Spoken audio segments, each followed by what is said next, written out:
Hi friends, welcome to concept की पाठशाला। My name is Sameer Khan और आज के इस वीडियो में हम करने जा रहे हैं क्लास 10th का चैप्टर इलेक्ट्रिसिटी। तो आज का टॉपिक है इलेक्ट्रिक करंट। ये पार्ट 3 है और जिन बच्चों ने पार्ट 1 और पार्ट 2 नहीं देखा है वो अभी जाके डिस्क्रिप्शन में लिंक दी गई है, वहाँ से देख सकते हैं। तो चलिए स्टार्ट करते हैं। Electric current.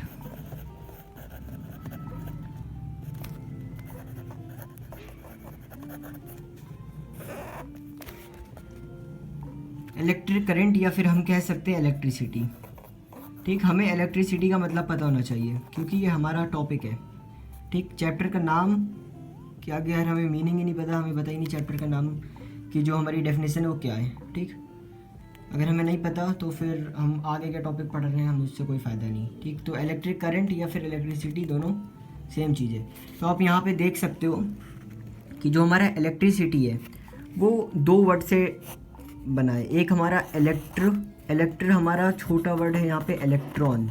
ठीक, इलेक्ट्रॉन की जगह हमने इलेक्ट्र रख दिया है और ईसीटी की जगह यहाँ पे है वेलोसिटी। ओके, इसके बीच में एक इन लगता है, ये बनता है हमारा इलेक्ट्रॉन इन वेलोसिटी। मतलब जो इलेक्ट्रॉन हमारे फ्लो कर रहे हैं, ठीक, इलेक्ट्रॉन वेलोसिटी के अंदर है, उसको हम बोलते हैं इलेक्ट्रिसिटी या फिर हम उसको इलेक्ट्रिक करंट भी बोल सकते हैं। तो यहाँ पे हम लिख सकते हैं कि rate of flow of electrons. ठीक, हम इसको क्या बोलते हैं, rate of flow of electrons. ये भी हम बोल सकते हैं कि इलेक्ट्रिक करंट जो हमारा होता है वो होता है rate of flow of electrons, कि इलेक्ट्रॉन्स किस रेट पे फ्लो हो रहे हैं, कितनी देर में फ्लो हो रहे हैं। तो इस बात को हम ऐसे भी लिख सकते हैं कि हमारा चार्ज, कितना चार्ज ट्रांसफर्ड हुआ है। ठीक, charge transferred per unit time, कितना यूनिट टाइम में हमारा कितना चार्ज हुआ है, वही हमारा रेट आ जाता है, यूनिट टाइम। ठीक, charge transferred per unit time हम ये भी लिख सकते हैं। इसके बाद जो हमारे आगे बात आती है कि हमारे अगर मैंने जैसे एक आयरन की शीट ली, ठीक, अगर मैंने एक आयरन की शीट ली तो इस आयरन की शीट में हमारे जो इलेक्ट्रॉन होते हैं ये मूव करते हैं। ठीक, इलेक्ट्रॉन मूव करते हैं। अब ये इलेक्ट्रॉन जो मूव कर रहे हैं ये कितना चार्ज यहाँ से कितना चार्ज एक यूनिट टाइम में गया। ठीक, इस पर्टिकुलर एरिया से कितना चार्ज हमारा यूनिट टाइम में गया उसको हम क्या बोलते हैं, इलेक्ट्रिक करंट। अब तो इसी बात को कि charge transfer per unit time, हम इसको क्या लिख सकते हैं, फॉर्मूला भी बना सकते हैं। तो यहाँ पे हम क्या लिख सकते हैं कि इलेक्ट्रिक करंट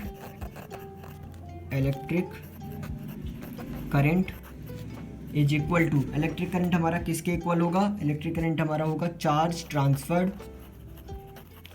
ठीक, इलेक्ट्रिक करंट हमारा इक्वल होगा charge transferred per unit time. ठीक, तो यहाँ पे यूनिट नहीं, हमारा सिर्फ टाइम आएगा क्योंकि यूनिट जब हमने इसको डिवाइड किया जब बन जाएगा। तो electric current is equal to charge transferred per time, ये हमारा फार्मूला। तो अगर हम इसका फार्मूला बनाना चाहें तो इलेक्ट्रिक करंट, मैंने आपको बताया था शायद पिछली क्लास में कि जो हमारा इलेक्ट्रिक करंट होता है वो हमारा आई होता है। अगर मैंने नहीं बताया तो मैं बता देता हूँ कि इलेक्ट्रिक करंट को हम आई से डोनेट करते हैं। ठीक, अब जो हमारा चार्ज होता है, चार्ज को हम किससे डोनेट करते हैं, कूलम। कूलम क्या होता है हमारा, क्यू, ये बताया मैंने। अब टाइम हमारा टी होता है। तो एक कुछ हमारा इस तरीके से एक फार्मूला आ जाता है, I is equal to Q upon T. ये फार्मूला आपको बहुत अच्छे से याद होना चाहिए क्योंकि ये आगे बहुत सारे न्यूमेरिकल्स में काम आएगा। ठीक, आगे हम जितने न्यूमेरिकल्स करने वाले हैं उन सब न्यूमेरिकल्स में ये फार्मूला काम आने वाला है। तो इलेक्ट्रिक करंट हमारा क्या होता है, कितना चार्ज हमारा ट्रांसफ़र हुआ पर यूनिट टाइम में। ठीक, चलिए तो अब आगे चलते हैं। अगला हमारा टॉपिक है कि इसकी इलेक्ट्रिक करंट की एसआई यूनिट क्या है हमारी। ठीक, SI unit of electric current. अगर आप एग्ज़ाम में हो और यहाँ पे एसआई यूनिट आपको लिखनी है न्यूमेरिकल में तो आप कैसे लिखोगे, एक शॉर्ट ट्रिक, आप यहीं से ऐसा यूनिट निकाल सकते हो। क्यू क्या होता है हमारा, कूलम। ठीक, क्यू क्या होता है हमारा, कूलम होता है। और टाइम की ऐसा यूनिट क्या होती है हमारी, सेकंड। तो और यहाँ पे डिवाइड है, इसका मतलब कि जो हमारी ऐसा यूनिट आएगी वो क्या आएगी, कूलम पर सेकंड आएगी। ठीक, लेकिन कूलम पर सेकंड को हम, अगर आपको याद है तो आप ये भी लिख सकते हो एम्पियर। तो आप ये लिख, यहाँ पे हमें पता चला कि ऐसा यूनिट हमारी इलेक्ट्रिक करंट की एम्पियर होती है। ठीक, ऐसा यूनिट हमारी इलेक्ट्रिक करंट की क्या होती है, एम्पियर होती है। तो चलिए अगला टॉपिक करते हैं। अगला टॉपिक है हमारा एम मीटर। ठीक। अब एमीटर हमारा क्या होता है? एमीटर एक ऐसा डिवाइस होता है, ठीक। एमीटर एक ऐसा डिवाइस होता है जो हमारा इलेक्ट्रिक करंट मेजर करता है। क्या मेजर करता है? हमारा इलेक्ट्रिक करंट मेजर करता है। Is a device used to measure electric current flowing through a conductor, ठीक। एक ऐसा डिवाइस यूज टू मेजर, ठीक, ऐसा device used to measure electric current. कितना इलेक्ट्रिक करंट? हमारा electric current flowing through a conductor, ठीक। ये आ जाता है एमीटर। हमारा क्या आ जाता है कि device used to measure electric current flowing through a conductor, कि कितना, जो हमारा एमीटर क्या कहता है कि एक ऐसा डिवाइस है जो हमें बताता है कि कितना करंट फ्लो हो रहा है, कितना इलेक्ट्रिक करंट फ्लो हो रहा है एक कंडक्टर से, ठीक। वो हमारा एमीटर होता है। अब यहाँ पे आपको एक बात याद रखनी है कि एमीटर हमेशा सीरीज़ में कनेक्टेड होते हैं। किस में कनेक्टेड होते हैं? हमेशा सीरीज़ में कनेक्टेड होते हैं। अब ये सीरीज़ में क्यों कनेक्टेड होते हैं, ये एक बहुत अच्छा क्वेश्चन है, ठीक। आपको ये पता होना चाहिए सीरीज़ में एमीटर इसलिए हमेशा कनेक्टेड होते हैं क्योंकि एमीटर का जो रेजिस्टेंस होता है, क्या, जो हमारा एमीटर का रेजिस्टेंस होता है वो वेरी लो होता है, ठीक। क्या होता है? वेरी लो होता है। तो आप यहाँ पे आंसर फ्रेम कर सकते हो कि ammeter is connected in series, always connected in series because it has low resistance, ठीक। आप यहाँ से ये बात कह सकते हो। अब जो यहाँ पे हमने नीचे बात की थी एम्पियर की, यहाँ पे हमने बात की थी एम्पियर की। अब ये जो हमारा एम्पियर है, ठीक, हमारा एम्पियर, क्वेश्चन आ जाता है कि डिफाइन 1 एम्पियर। अब इस क्वेश्चन को आप अटैम्प्ट कैसे करोगे ये आपको देखना है, ठीक। अब यहाँ से आप ये सीख जाओगे कि हमारा 1 एम्पियर क्या होता है। तो बड़े ध्यान से देखना इस चीज़ को। हमारा जो 1 एम्पियर होता है, अभी मैंने आपको बताया कि 1 कूलम्ब, ठीक। आप यहाँ लिख सकते हो कि वैन 1 कूलम्ब, ठीक। हमारा इलेक्ट्रिक करंट क्या होता है, कितने रेट से हमारा चार्ज फ्लो हो रहा है, ठीक। तो व्हेन 1 कूलम ऑफ चार्ज, जब 1 कूलम का charge, when 1 coulomb of charge flows through a conductor, एक कंडक्टर से फ्लोज होता है, ठीक, फ्लो होता है, फ्लोज थ्रू अ कंडक्टर, उसको हम क्या बोलते हैं? 1 कूलम का चार्ज हमारा कंडक्टर से फ्लो होता है 1 सेकंड के अंदर।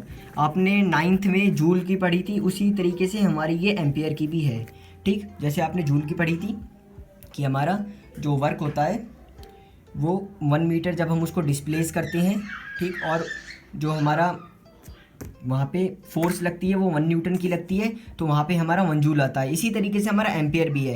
यहाँ पे 1 कूलम है, ठीक, यहाँ पे क्या हमारा 1 कूलम ऑफ चार्ज जब कंडक्टर से 1 सेकंड में फ्लो होता है, हम उसको क्या बोलते हैं? एम्पियर, ठीक। हम इसको कुछ इस तरह लिख सकते हैं कि 1 एम्पियर इज इक्वल टू 1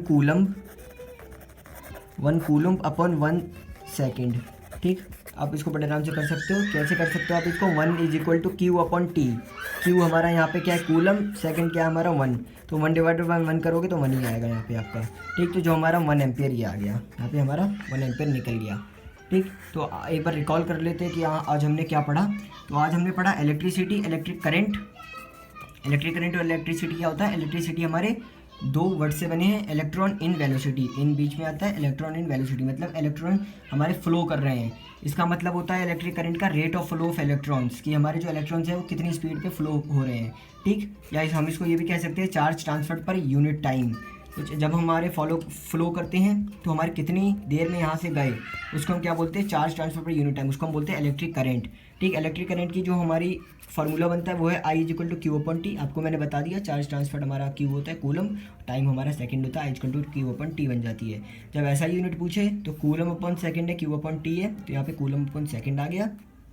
लेकिन हम इसकी एक ऐसा यूनिट भी बनाई है एम्पियर, यहाँ से हम कर सकते हैं, ठीक। अब हमें ये पता लगाना है कि किसी भी कंडक्टर से कितना हमारा जो चार्ज है वो फ्लो हो रहा है, कितना भी हमारा इलेक्ट्रिक करंट फ्लो हो रहा है, ठीक। यहाँ पे हमारा चार्ज नहीं आएगा, यहाँ पे हमारा क्या आएगा? इलेक्ट्रिक करंट, क्योंकि हम ये निकाल रहे हैं कि कितने टाइम में हो रहा है। यहाँ पे इलेक्ट्रिक करंट कितना फ्लो हो रहा है वो हमारा एमीटर होता है। मैंने बताया था device used to measure electric current flowing through a conductor, ठीक। कितना हमारा इलेक्ट्रिक करंट फ्लो हो रहा है एक कंडक्टर से, उसको हम एमीटर बोलते हैं, ठीक। अब आपको ये भी पता होना चाहिए कि एमीटर को हम हमेशा सीरीज़ में कनेक्ट करते हैं क्योंकि इसका रेजिस्टेंस बहुत लो होता है, ठीक। इसके बाद हमारी बात आई थी कि डिफाइन 1 एम्पियर। 1 एम्पियर को आप कैसे डिफाइन करोगे? मैंने बताया था कि when 1 coulomb of charge flows through a conductor in 1 second, इसको 1 एम्पियर बोलते हैं। कैसे आप इस बात को कैसे निकाल सकते हो कि 1 कूलम अपन 1 सेकेंड करोगे तो हमारा 1/1 आएगा, तो यहाँ पे 1 आ गया। तो हमारा आई की जो हमारी ऐसे यूनिट होती है 1 एम्पियर होती है।